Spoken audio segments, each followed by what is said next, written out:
പ്രാർത്ഥനയോടുകൂടി ഇന്നത്തെ ദൈവവചന ധ്യാനം നമുക്ക് ആരംഭിക്കാം. ദൈവത്തിൻ്റെ പരിശുദ്ധ ആത്മാവേ, നീ ഞങ്ങളുടെ ഹൃദയങ്ങളിലേക്ക് എഴുന്നള്ളി വരണമെന്ന് പ്രാർത്ഥിക്കുന്നു. വചനം സംസാരിക്കുവാൻ ദൈവത്തിൻ്റെ പരിശുദ്ധാത്മാവ് അടിയനിൽ ഇടപെടണമേ. വചനങ്ങൾ തരണമേ, വാക്കുകൾ തരണമേ. അധരങ്ങൾ തുറന്ന് ദൈവത്തിൻ്റെ വചനം ശക്തമായി പ്രഘോഷിക്കുവാൻ ആത്മീയമായ ധൈര്യം, ആത്മീയമായ അറിവ്, ജ്ഞാനം തന്ന് അനുഗ്രഹിക്കണമെന്ന് പ്രാർത്ഥിക്കുന്നു. ശ്രോതാക്കളുടെ ഹൃദയങ്ങളിൽ പരിശുദ്ധാത്മാവ് പ്രവർത്തിച്ച് ഈ വചനത്താൽ അവരെ പുനരുദ്ധരിക്കുകയും നവീകരിക്കുകയും കർത്താവിൻ്റെ മക്കളായ ഞങ്ങളെല്ലാവരും പക്വത പ്രാപിക്കുവാൻ തക്കവണ്ണം അനുഗ്രഹിക്കുകയും ചെയ്യണമെന്ന് പ്രാർത്ഥിക്കുന്നു. യേശു കർത്താവിൻ്റെ നാമത്തിൽ തന്നെ ആമീൻ. നമ്മളെ കഴിഞ്ഞ പ്രാവശ്യം 2 കൊരിന്ത്യർ 10-ാം അധ്യായത്തിൻ്റെ 1-ാമത്തെ വാക്യമാണ് വായിച്ച് ധ്യാനിച്ച്, അവിടെ വരെയാണ് വായിച്ച് ധ്യാനിച്ചത്. യേശുവിൻ്റെ സൗമ്യതയെയും ശാന്തതയെയും കുറിച്ച് ഒക്കെ നമ്മൾ ചിന്തിച്ചു. സങ്കീർത്തനം 37:11 പറയുന്നത് ഞാനിന്ന് വായിക്കുകയാണ്. സങ്കീർത്തനം: ശാന്തശീലർ ഭൂമി കൈവശമാക്കും, ഐശ്വര്യ തികവിൽ അവർ ആനന്ദിക്കും. ശാന്തശീലർക്ക് ആ വലിയ അനുഗ്രഹം ഉണ്ടാകും. യേശയ്യ പറഞ്ഞിരിക്കുന്നു, ശാന്തശീലർക്ക് കർത്താവിൻ്റെ നവ്യമായ സന്തോഷം ലഭിക്കും. ദരിദ്രർ ഇസ്രായേലിൻ്റെ പരിശുദ്ധനിൽ ആഹ്ലാദിക്കും. ശാന്തരും സൗമ്യരുമായിരിക്കുന്നത് അനുഗ്രഹപ്രദമാണ്. അതാണ് നമ്മൾ കണ്ടത്. ഇന്ന് നമുക്ക് 10-ന്റെ 2-ാം വാക്യം മുതൽ ധ്യാനിക്കാം. ഞാൻ 2-ാമത്തെ വാക്യം വായിക്കുകയാണ്. ഞങ്ങളെ ജഡികന്മാരായി കരുതുന്ന ചിലരുണ്ട്. അവരെ ധീരമായി നേരിടാമെന്ന ആത്മവിശ്വാസം എനിക്കുണ്ട്. എന്നാൽ നിങ്ങളുടെ അടുത്ത് വരുമ്പോൾ എൻ്റെ ധൈര്യം പ്രകടിപ്പിക്കാൻ ഇടവരുത്തരുതേ എന്ന് അഭ്യർത്ഥിക്കുന്നു.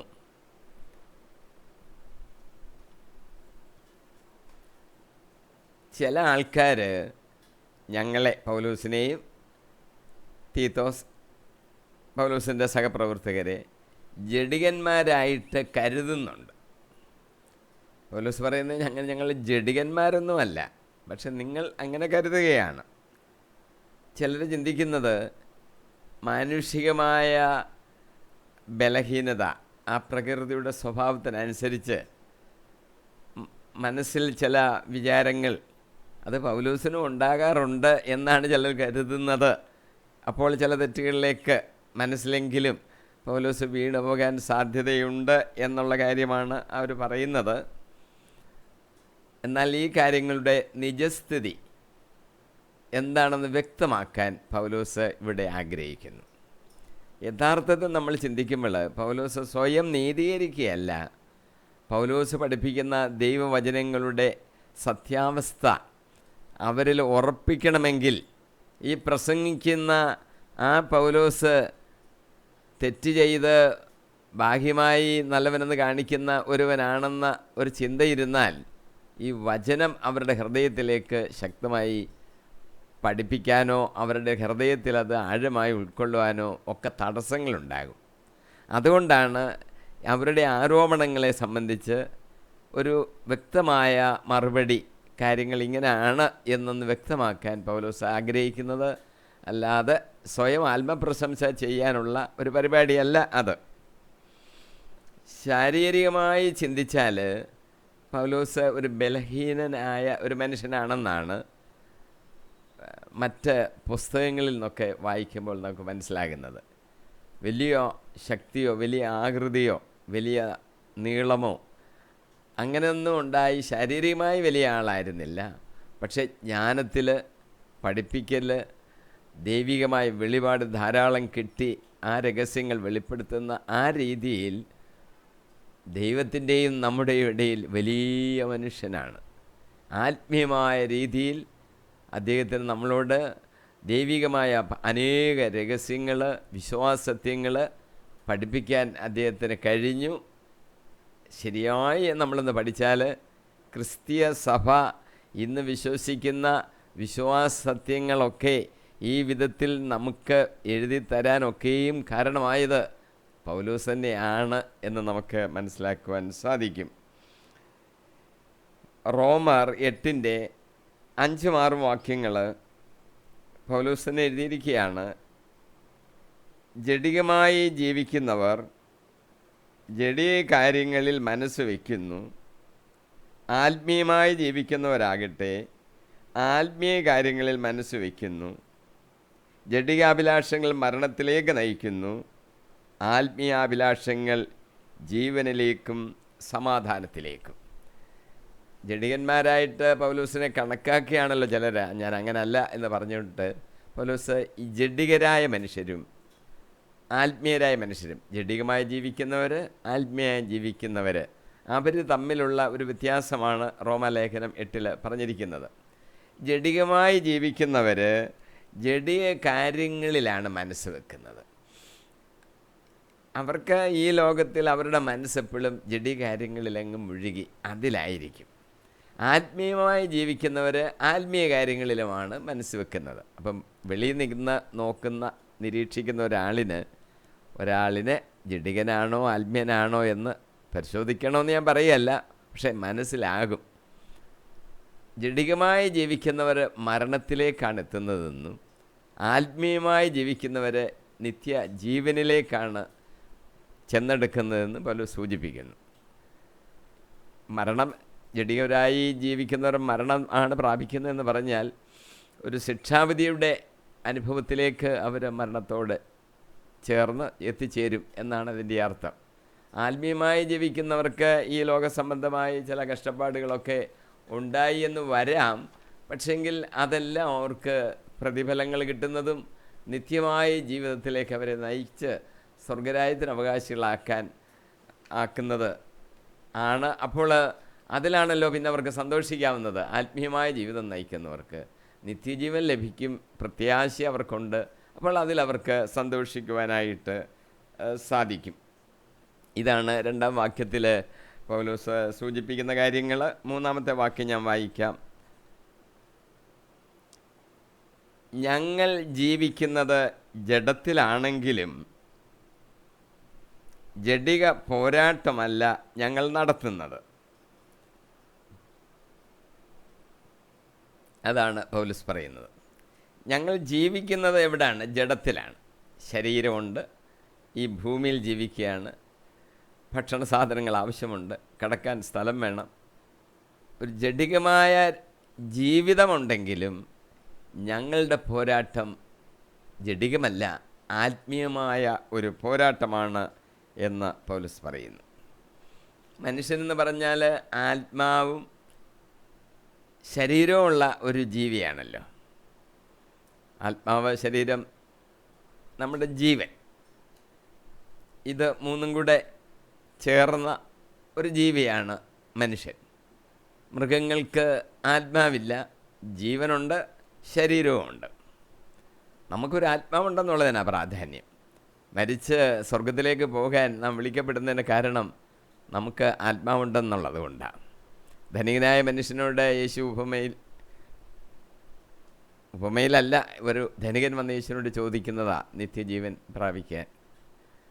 അയാൾക്ക് ധാരാളം സമ്പത്തൊക്കെ ഉണ്ടായിരുന്നപ്പോൾ അയാൾ ചോദിക്കാൻ എന്താ ചെയ്യേണ്ടത്. കർത്താവ് പറഞ്ഞു, ഇന്ന് തന്നെ നിൻ്റെ ആത്മാവിനെ തിരികെ ചോദിച്ചാൽ നീ പകരം എന്ത് കൊടുക്കും? ചോദിക്കുന്ന നിമിഷം എപ്പോഴാണെന്ന് നമുക്കറിയത്തില്ലല്ലോ. നമ്മൾ തയ്യാറായിരുന്നോണം. അപ്പോൾ തിരിച്ച് ചോദിച്ചാൽ ഒരുങ്ങിയിരിക്കത്തക്കവണ്ണം ആയിരിക്കണം, അങ്ങ് കൊടുക്കണം. ആത്മാവിനെ ശരീരത്തിൽ നിന്ന് വേർപിരിയുന്ന നിമിഷത്തിനാണല്ലോ നമ്മുടെ രീതിയിൽ മരണം എന്ന് നമ്മൾ പറയുന്നത്. അപ്പോൾ നമ്മൾ ഒരുങ്ങിയിരിക്കണമെന്നാണ് പൗലോസ് അവിടെ സൂചിപ്പിക്കുന്നത്.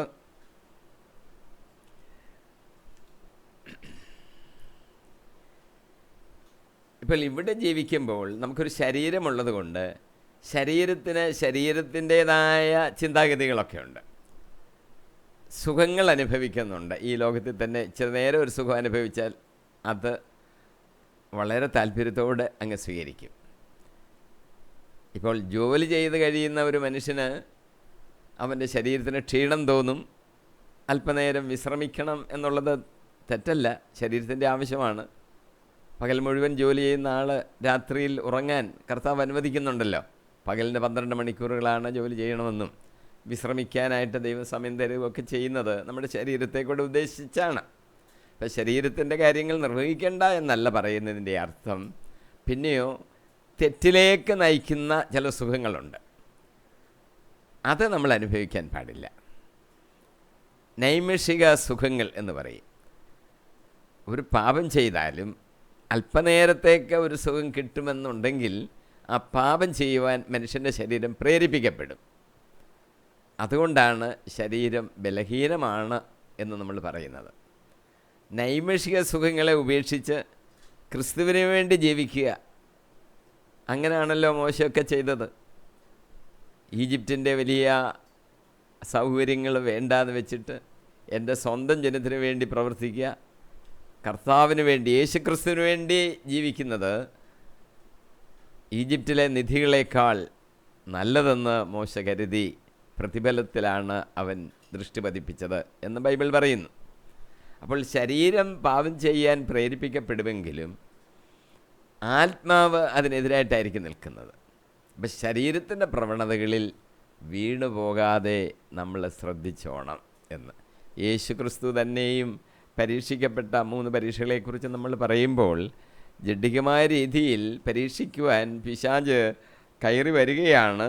പക്ഷേ യേശു കർത്താവ് വചനത്താൽ ആ പിശാചിനെ തോൽപ്പിച്ചു എന്ന് നമുക്ക് കാണുവാൻ സാധിക്കും.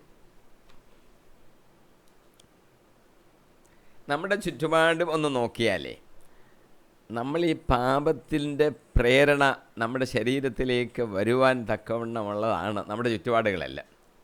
സാമൂഹ്യ മാധ്യമങ്ങൾ, TV, നമ്മൾ നോക്കുന്നതൊക്കെയും ഈ തെറ്റിൻ്റെ രുചികൾ നമ്മൾക്ക് പകരാൻ പരിശ്രമിക്കുകയാണ്. ആരെ വിഴുങ്ങേണ്ടു എന്ന് ഈ പിശാച് അന്വേഷിച്ച് അലറി നടക്കുകയാണ് എന്നാണ് പത്രോസ് അപ്പോസ്തലൻ പറഞ്ഞിരിക്കുന്നത്. 1 യോഹന്നാൻ 2:15, 16, 17 വാക്യങ്ങൾ ഞാൻ വായിക്കുകയാണ്.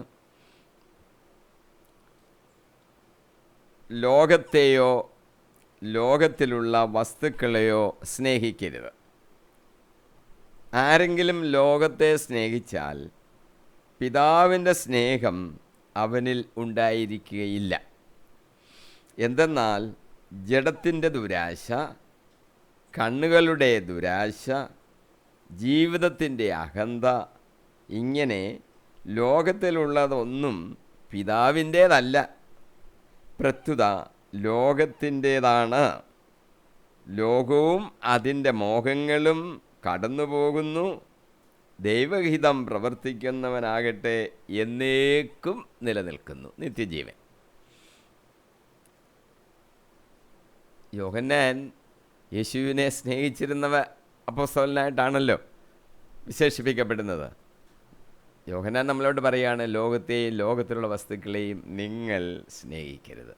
അങ്ങനെ സ്നേഹിച്ചാൽ പിതാവിൻ്റെ സ്നേഹം നിങ്ങൾക്കുണ്ടായിരിക്കുകയില്ല. പിതാവെന്ന് പറഞ്ഞാൽ ദൈവത്തെക്കുറിച്ച്. പിതാവായ ദൈവം നിങ്ങളെ സ്നേഹിക്കണമെങ്കിൽ ഈ ലോകത്തെയും ലോകത്തിലെ വസ്തുക്കളെയും ഒന്നും നിങ്ങൾ സ്നേഹിക്കരുത്. ഇതിനെ അങ്ങ് സ്നേഹിച്ചാൽ ദൈവത്തിൻ്റെ സ്നേഹം നമ്മളിൽ ഇല്ലാതായി പോകും. റോമർ 8:8 പൗലോസ് പറയുകയാണ്, ജഡിക പ്രവണതകൾ അനുസരിച്ച് ജീവിക്കുന്നവർക്ക് ദൈവത്തെ പ്രസാദിപ്പിക്കുക സാധ്യമല്ല. ജഡിക പ്രവണതകളൊക്കെ അനുസരിച്ചങ്ങ് ജീവിച്ചു, ദൈവത്തിന് നമ്മളോട് പ്രസാദം വരത്തില്ല. അത് നമ്മൾ ഓർത്തോണം.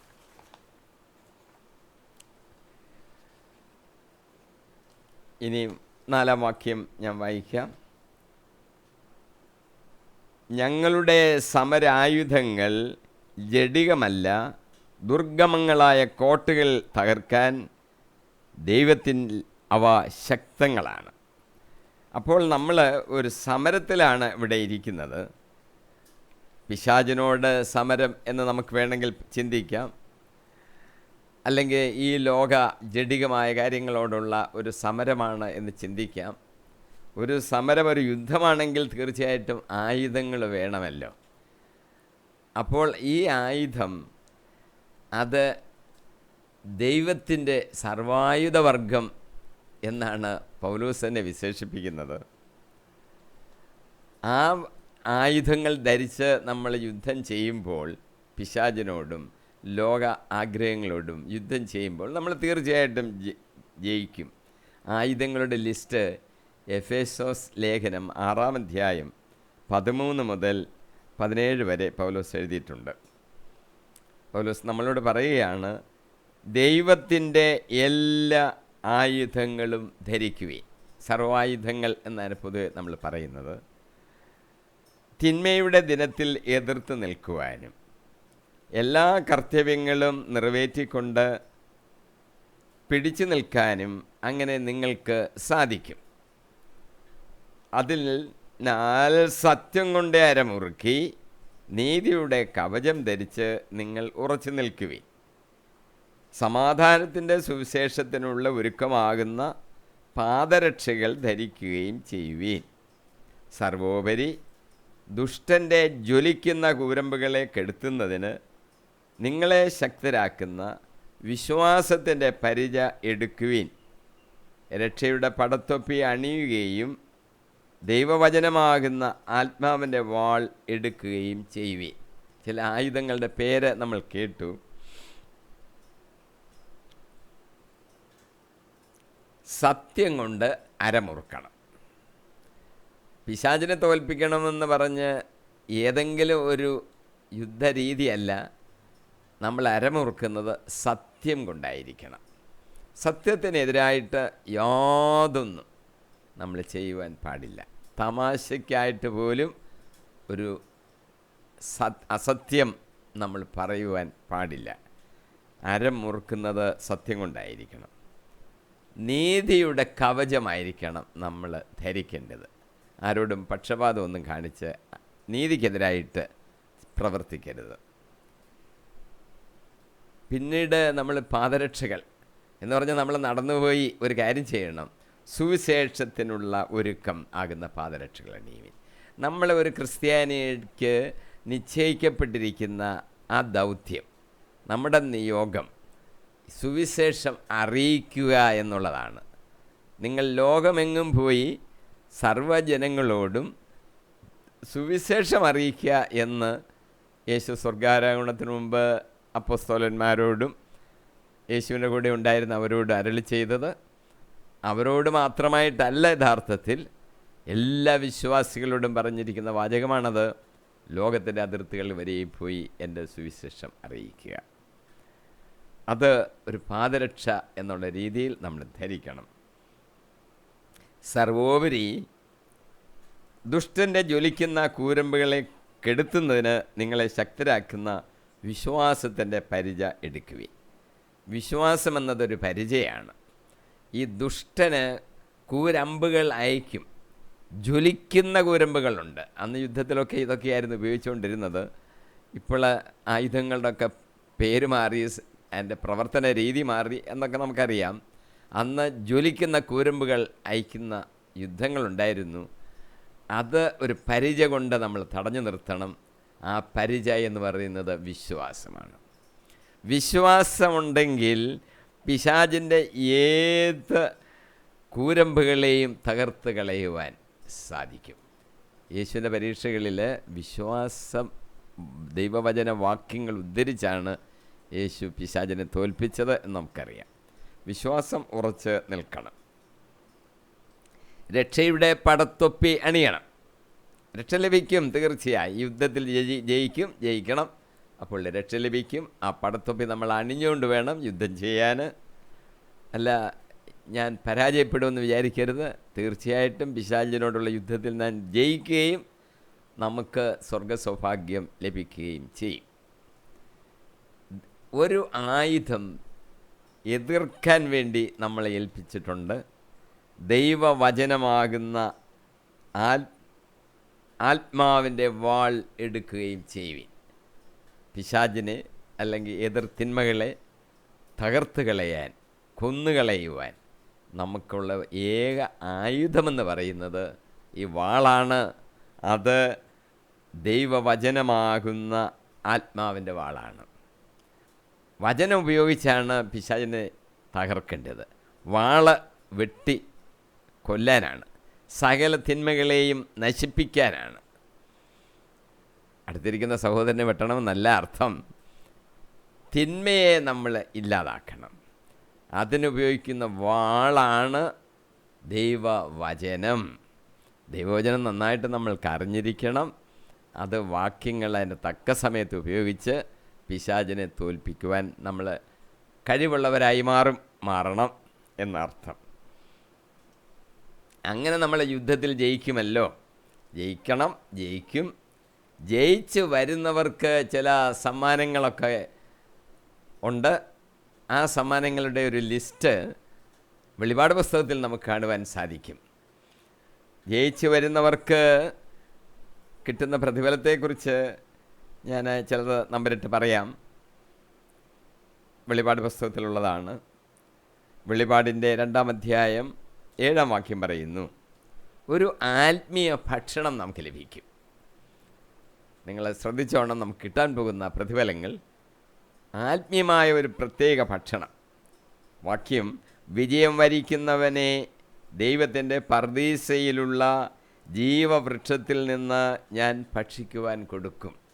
ഒരു ജീവവൃക്ഷത്തിൽ നിന്ന് ഉള്ള ഒരു പഴമാണ് ആത്മീയമായൊരു ഭക്ഷണം. അത് വിജയം വരിക്കുന്നവന് ലഭിക്കും.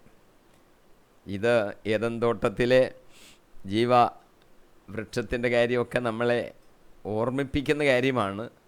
സ്വർഗത്തിലെ പ്രതീക്ഷയിൽ നമുക്ക് ആത്മാവിൻ്റെ ആ ജീവവൃക്ഷത്തിൽ നിന്ന് ഉള്ള ആ പഴം നമുക്ക് ലഭിക്കും. വിജയം വരിക്കുന്നവർക്കാണ്.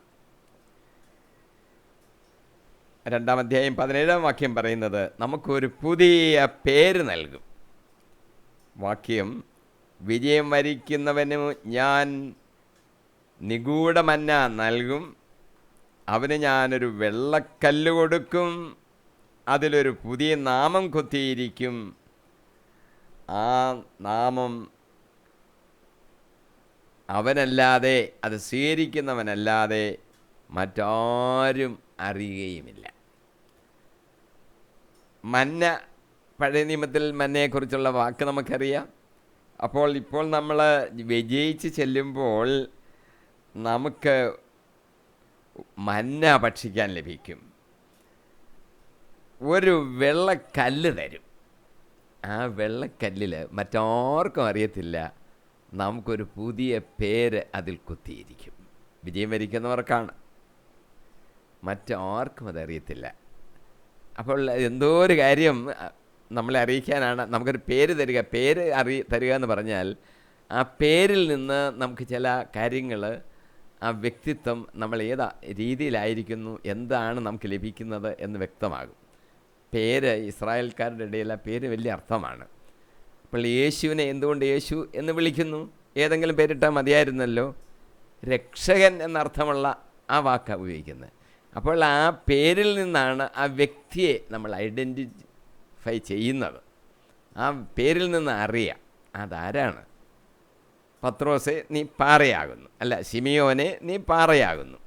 ആ പേരിടുമ്പോൾ അതിൻ്റെ അകത്ത് ആ അർത്ഥം അടങ്ങിയിരിക്കുകയാണ്. അപ്പോൾ നമുക്കൊരു പുതിയ പേര് വിജയം വരിച്ച് കഴിയുമ്പോൾ നമുക്ക് ലഭിക്കും. അതൊരു വെള്ളക്കല്ലിൽ കുത്തി ഇരിക്കും, വേറെ ആർക്കും അതറിയത്തില്ല. വെളിപാട് 2:17. വെളിപാട് 2:26 പറഞ്ഞിരിക്കുന്നു, നമുക്ക് ചില വിജയം വരിക്കുന്നവർക്ക് ചില അധികാരങ്ങൾ നൽകും. വിജയം വരിക്കുന്നവനും അവസാനം വരെ പിടിച്ചു നിൽക്കുന്നവനും അവസാനം വരെ എൻ്റെ പ്രവൃത്തികൾ ചെയ്യുന്നവനും ജനപദങ്ങളുടെ മേൽ ഞാൻ അധികാരം നൽകും. വെളിപാട് 2:26. വെളിപാട് 3:5 പറയുന്നു, നമുക്കൊരു വെള്ള വസ്ത്രം തരും. വിജയം വരിക്കുന്നവന് വെള്ള വസ്ത്രം കൊടുക്കും. ജീവൻ്റെ പുസ്തകത്തിൽ നിന്ന് അവൻ്റെ നാമം ഞാൻ ഒരിക്കലും മായ്ച്ചു കളയേയില്ല. എൻ്റെ പിതാവിൻ്റെയും അവിടുത്തെ ദൂതന്മാരുടെയും മുമ്പിൽ അവൻ്റെ നാമം ഞാൻ ഏറ്റുപറയും. എന്തൊരു അനുഗ്രഹമാണ് ലഭിക്കുന്നത്! നീതിയുടെ ഒരു വസ്ത്രം ലഭിക്കും.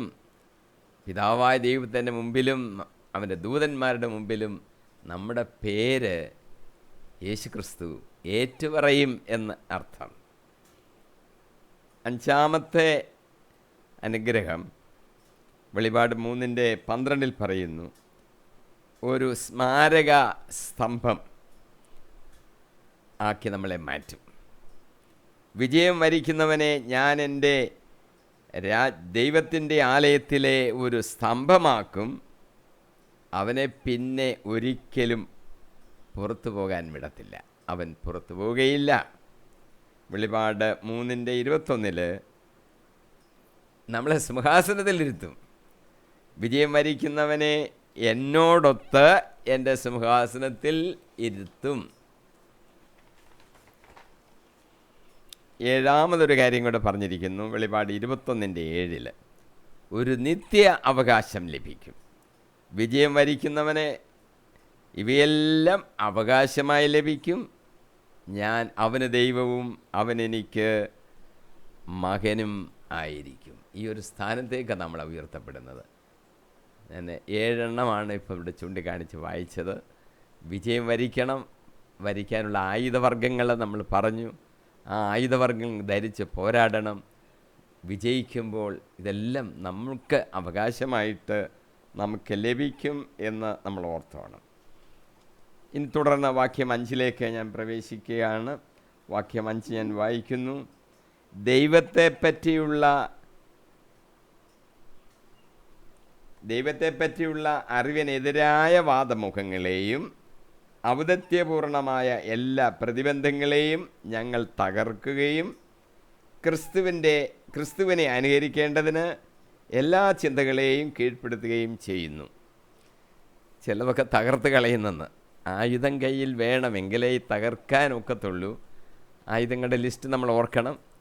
വിശ്വാസം അത് നമ്മൾ എടുക്കണം. ദൈവവചനമാണ് വാള്, അത് നമ്മൾ അറിഞ്ഞിരിക്കണം.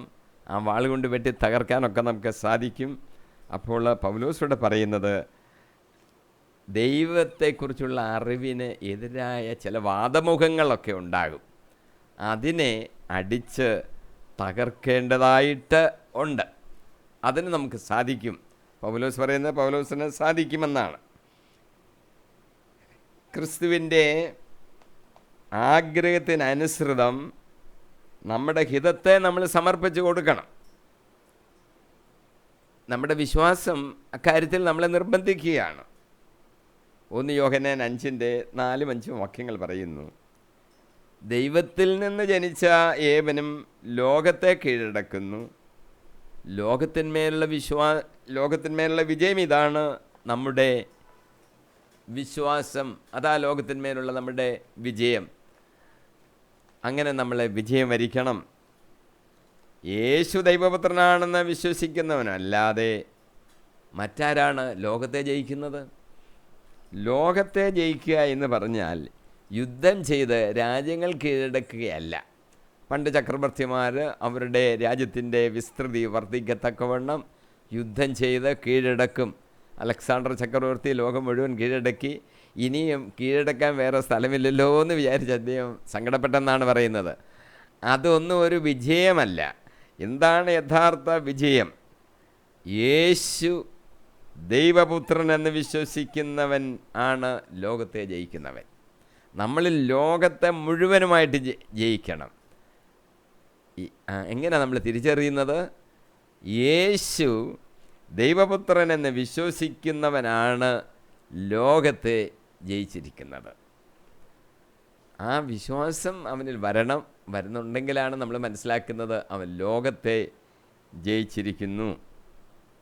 പൗലോസ് ഈ വാക്യത്തിൽ 5-ാമത്തെ വാക്യത്തിൽ സൂചിപ്പിക്കുന്നത് ദൈവത്തിനെതിരായി ചില വാദമുഖങ്ങളൊക്കെ നടക്കുന്നുണ്ടല്ലോ. ഇപ്പം നമുക്കറിയാം, ദൈവം ഇല്ലാന്ന് തന്നെ ചിലർ പറയും. അങ്ങനെയൊക്കെ ഈ കാര്യം പൗലോസ് റോമാലേഖനത്തിലും ഒക്കെ എഴുതിയിട്ടുണ്ട്. റോമാലേഖനം 1-ാം അധ്യായം 21, 22, 23 വാക്യങ്ങൾ പറയുന്നു, ഞാൻ വായിക്കുകയാണ് ആ വാക്യം. അവർ ദൈവത്തെ അറിഞ്ഞിരുന്നിട്ടും അവിടുത്തെ ദൈവമായി മഹത്വപ്പെടുത്തുകയോ അവിടത്തേക്ക് നന്ദി പ്രകാശിപ്പിക്കുകയോ ചെയ്തില്ല. ജ്ഞാനികളെന്ന് അവകാശപ്പെട്ടുകൊണ്ട് അവർ ഭോഷന്മാരായി തീർന്നു. അവർ അനശ്വരനായ ദൈവത്തിൻ്റെ മഹത്വം നശ്വരനായ മനുഷ്യൻ്റെയോ പക്ഷികളുടെയോ മൃഗങ്ങളുടെയോ ഇഴജന്തുക്കളുടെയോ സാദൃശ്യമുള്ള വിഗ്രഹങ്ങൾക്ക് കൈമാറി.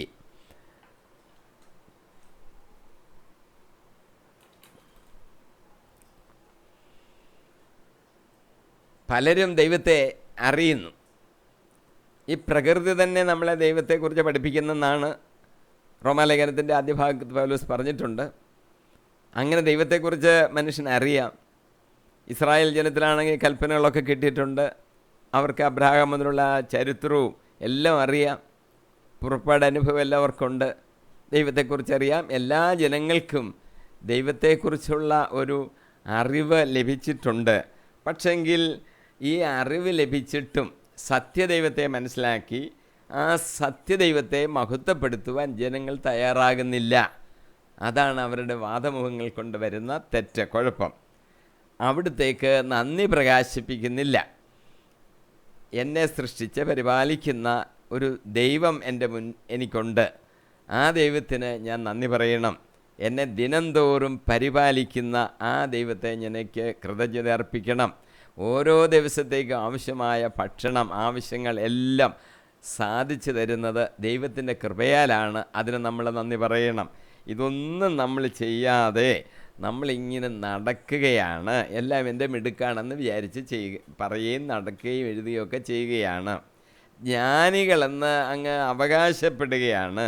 പക്ഷേ ഭോഷന്മാരാണ്. എല്ലാം അങ്ങ് അറിയാമെന്നാണ് വിചാരം. പക്ഷേ ഭോഷന്മാരാണ്.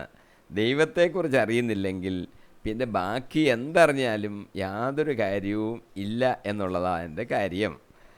അവർ അനശ്വരനായ ദൈവത്തിൻ്റെ മഹത്വം, അത് പ്രത്യേകം നമ്മൾ ശ്രദ്ധിച്ചോണം, നശ്വരനായ മനുഷ്യൻ്റെയോ.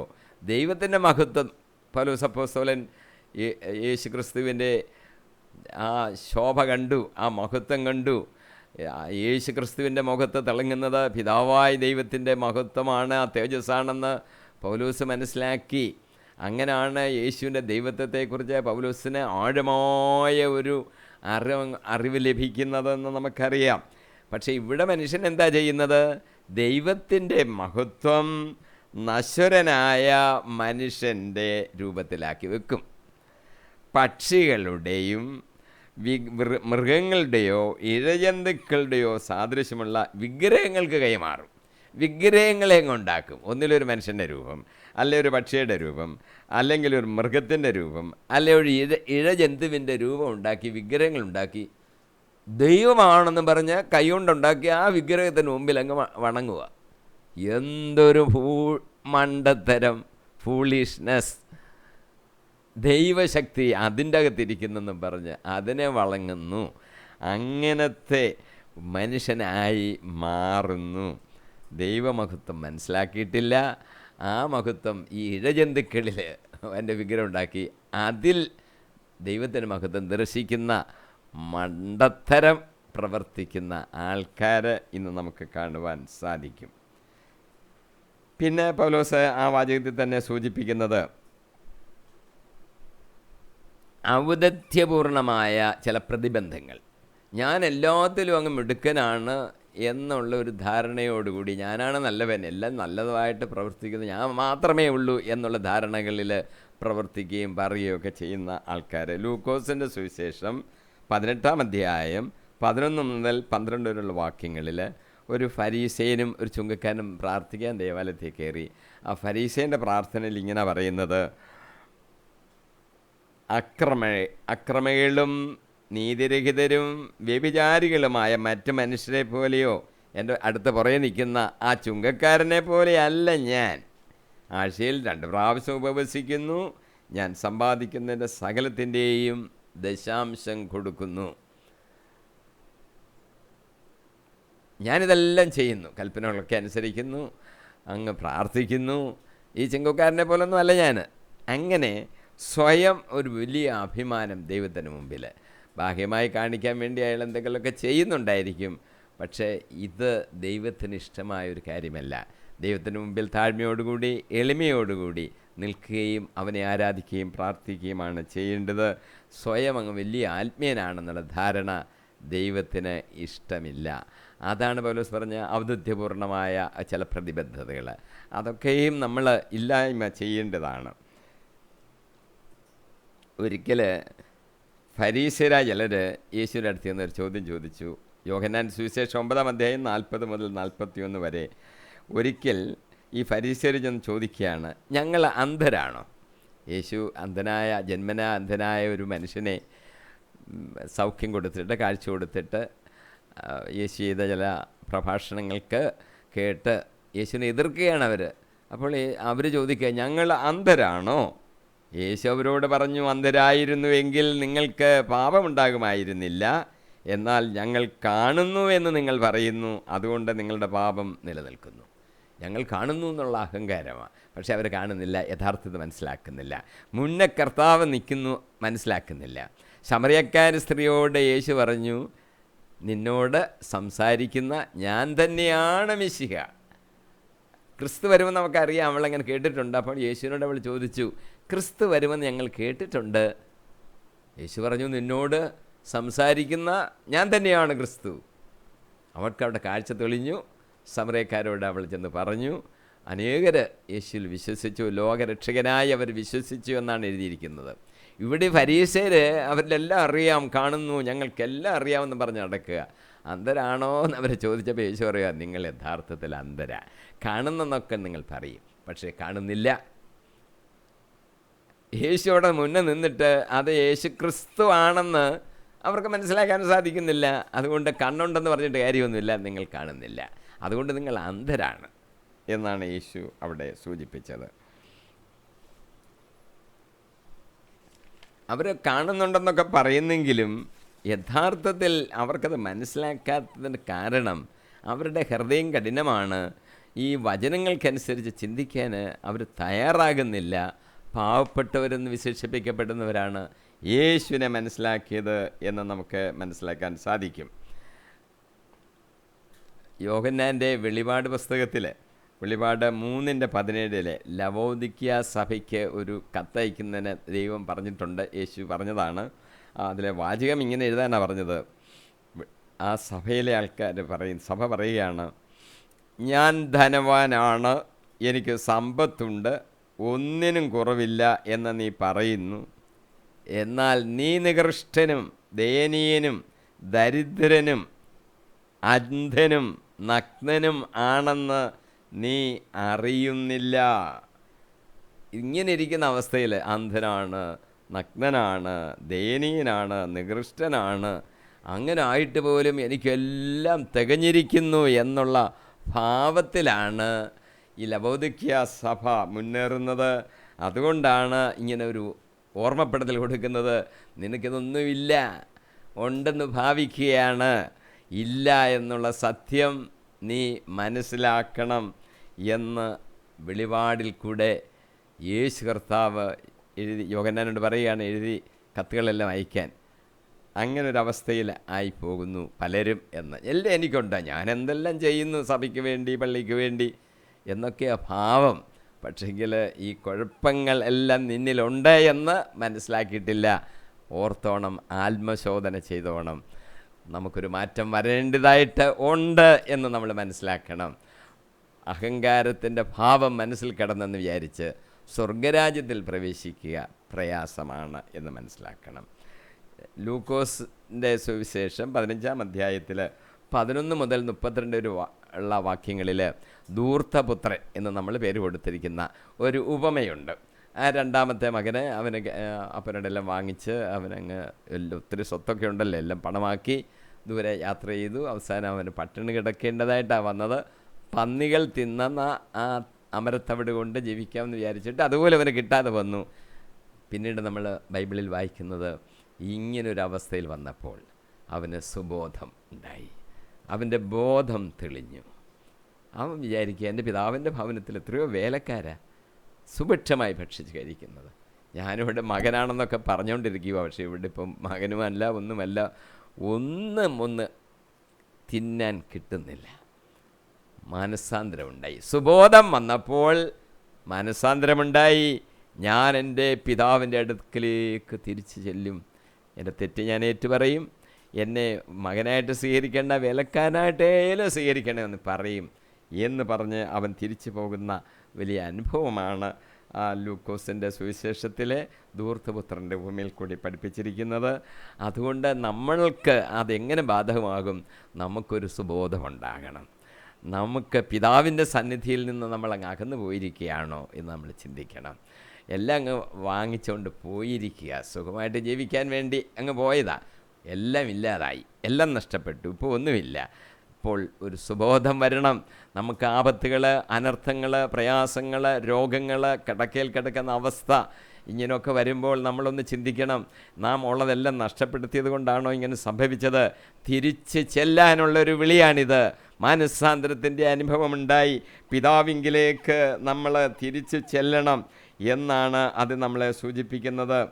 ഇതേ കാര്യം, ഈ ആശയങ്ങൾ വരുന്ന പൗലോസിൻ്റെ വേറൊരു വാക്യം ഞാൻ വായിക്കുകയാണ്. 1 തിമോത്തിയോസ് 1 അധ്യായം 6-7 വാക്യങ്ങൾ. തിമോത്തിയോസിനെ ഇങ്ങനെ എഴുതിയിരിക്കുകയാണ്: ചില ആളുകൾ അർദ്ധശൂന്യമായ ചർച്ചകളിലേക്ക് തിരിഞ്ഞിട്ടുണ്ട്. പ്രബോധകരാകണമെന്നാണ് അവരുടെ ചിന്ത. അതൊക്കെ ഞങ്ങൾക്ക് അറിയാമെന്നവരുടെ ചിന്ത. ഏത് തത്വങ്ങളാണ് സ്ഥാപിക്കുന്നതെന്നോ അവരെന്താ പറയുന്നതെന്ന് തന്നെ അവർക്കറിയില്ല. അവരൊത്തിരി തത്വങ്ങൾ ഞങ്ങളെല്ലാം അങ്ങ് വ്യാഖ്യാനിച്ചൊക്കെ പറയും, പക്ഷേ എല്ലാം തെറ്റും മണ്ടത്തരവുമാണ്. അത് അവർക്ക് അറിയത്ത് പോലുമില്ല എന്താ അവർ പറയുന്നതെന്ന്. അങ്ങനെയുള്ള ആൾക്കാരും ഇപ്പോൾ ഉണ്ട് എന്ന് നമ്മൾ മനസ്സിലാക്കിക്കോണം. എല്ലാ തെറ്റായ ചിന്തകളെയും കീഴ്പ്പെടുത്തുവാൻ പൗലോസിന് സാധിക്കും. കാര്യം ഒരു ആത്മീയമായ ആയുധവർഗങ്ങൾ ഉള്ളതുകൊണ്ട് ഇങ്ങനെയുള്ള ചിന്താഗതികളെ കീഴ്പ്പെടുത്താൻ പൗലോസിന് കഴിയും, നമുക്കും കഴിയണം. ആത്മീയമായ ഒരു മനസ്സ് ഇവർക്കുണ്ടാകണം. ഇങ്ങനെ തെറ്റായ ചിന്താഗതികൾ കൊണ്ട് നടക്കുന്ന ആൾക്കാർക്ക് ആത്മീയമായ ഒരു വീണ്ടെടുപ്പ്, ഒരു മനസ്സവർക്കുണ്ടാകണം, ആത്മീയമായ മനസ്സ്. അതിനാണ് പൗലോസ് ആഗ്രഹിക്കുന്നത് എന്ന് നമുക്ക് മനസ്സിലാക്കാൻ സാധിക്കും. സമയത്തിൻ്റെ പരിധി മൂലം ഞാൻ ഇവിടെ നിർത്തുകയാണ്. ഇന്ന് നമ്മൾ മനസ്സിലാക്കിയത്, നമ്മൾ സർവായുധവർഗം ധരിച്ച് വേണം ഈ ലോകത്തിൽ പോരാടുവാൻ. ജഡികമായി ജീവിച്ചാൽ പോരാ, സ്വർഗരാജ്യം നമുക്ക് ലഭിക്കത്തില്ല.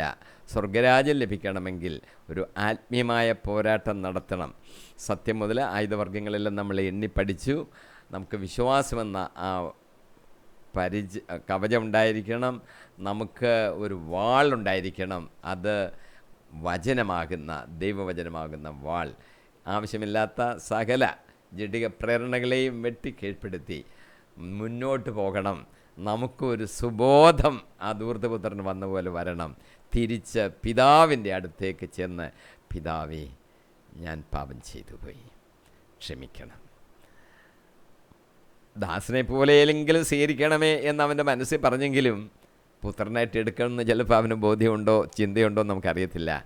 കർത്താവ് നമ്മളെ സ്വീകരിക്കുമ്പോൾ ദാസനെ പോലല്ല, പുത്രനായിട്ട് തന്നെ തിരഞ്ഞെടുക്കും. സ്വർണ്ണമോതിരം നമുക്ക് അണിയിച്ചു തരും, വലിയ സദ്യ ഒരുക്കും. ദൈവം അതിന് നമ്മളെ അനുഗ്രഹിക്കും, സഹായിക്കട്ടെ എന്ന് പ്രാർത്ഥിച്ചുകൊണ്ട് ഇന്നത്തെ ധ്യാനം ഞാനിവിടെ നിർത്തുകയാണ്. തുടർന്നുള്ള വചനങ്ങൾ 82ാമത്തെ എപ്പിസോഡിൽ നമുക്ക് തുടരാം. പരിശുദ്ധാത്മാവ് ഓരോ നിമിഷവും നമ്മളെ നയിക്കട്ടെ, നടത്തട്ടെ എന്ന് പ്രാർത്ഥിച്ചുകൊണ്ട് വാക്ക് ചുരുക്കുന്നു. ആമീൻ, ആമീൻ, ആമീൻ.